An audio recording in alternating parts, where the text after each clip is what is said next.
বর আমাকে মেশো থেকে সস্তায় মেশো দিয়ে এই শাড়িটা কিনেছি। তো একদিকে মেশো আর অন্যদিকে কিন্তু বর, এভাবেই দুটোর কম্বিনেশনে আমাদের ঋত্বিকা বৌদি সে কিন্তু নিজেকে পুরোপুরি তৈরি করে ফেলেছে বর্বর।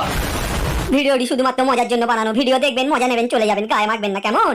তো হ্যালো আমার ছদ্মবেশী বন্ধুরা, সবাই ভালো আছো তো?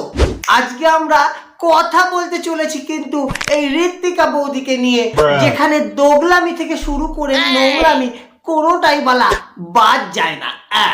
বরের পকেটে মাত্র 350 টাকা পড়েছিল। দোগলামির প্রথম পয়েন্ট, বরের পকেটে মাত্র 350 টাকা পড়েছিল।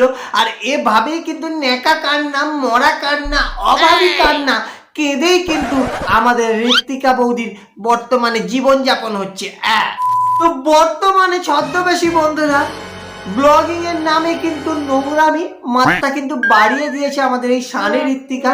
যেখানে শুধু ব্লগিং করে আয় করছিল, সেখানে কিন্তু এখন শরীর দেখিয়ে আয় করতে হচ্ছে। তো বোঝোবালা কম্পিটিশনটা কোন লেভেলে পৌঁছে গেছে। বরের ব্যাংক অ্যাকাউন্টে অনেক লক্ষ টাকা আছে।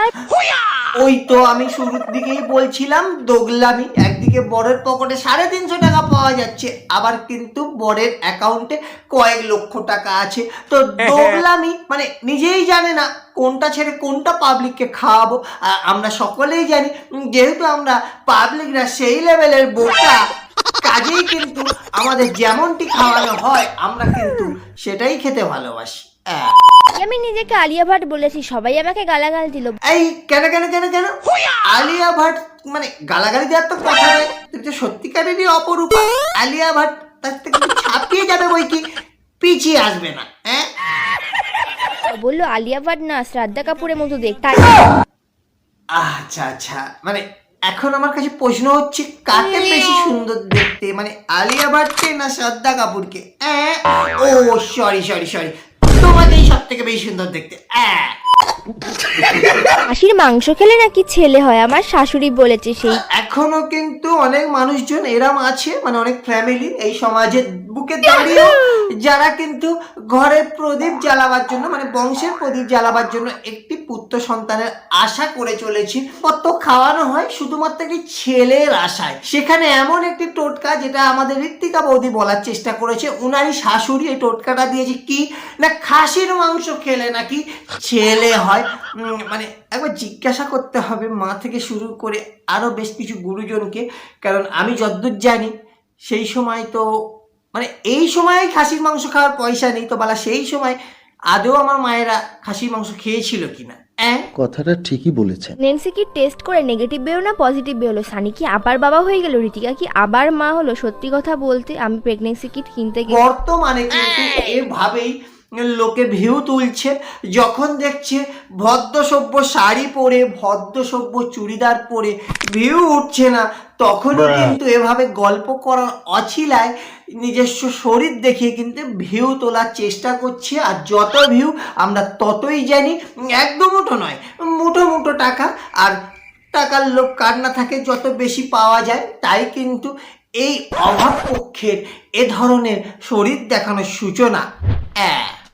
বল, শ্বশুর বাড়িতে শুধু শাশুড়ি ও ননদের দোষ দিয়ে কোনো লাভ নেই। কারণ তোমার স্বামী যদি ভালো হয়, তোমার শ্বশুর বাড়ির 5টা মানুষ একবার হলেও ভাববে তোমাকে কথা শোনার আগে। কথায় আছে না, যার স্বামী ভালো তো তার সব ভালো। বেলা কখন ভালো আর কখন খারাপ এই মুহূর্তে বোঝা ভীষণ মুশকিল। কারণ এই সময় শ্বশুর শাশুড়িকে বাদ দিয়ে শুধু বরের গুণগান, মানে বর যে ভীষণ ভালো সে ব্যাপারে কোনো সন্দেহ নেই। আবার কিছুক্ষণ পরে যে স্বামীকে নিয়ে গর্ব করো না বোন, যখন কথার অমিল হবে তোমাকে শুধু তোমার বাবা মাকেও অপমান করতে ছাড়বে না তুমি। ওই যে আমি বলছিলাম দোগলামি। তো ছদ্মবেশী বন্ধুরা আমার দোগলামি থেকে শুরু করে বলা নোংরামি। বন্যা কি আমার শরীর দেখে লাখ লাখ টাকা ইনকাম করছে। এখন দেখবে ইনস্টাগ্রাম খুলতে বাঙালি মেয়েরা ব্রা পরে পরে নেচে বেড়াচ্ছে। আমি তো শুধু রেডি হওয়ার ভিডিওটুকুই শেয়ার করি। ভাবনা মানে এটাকে আদৌ নোংরামি বলা যায় কিনা এটা নিয়েও একটা কোশ্চেন থেকে যাচ্ছে। কেন কি উনি শুধু রেডি হওয়ার ভিডিও মানে শুট করেছে, এটা দেখানোর চেষ্টা করছে।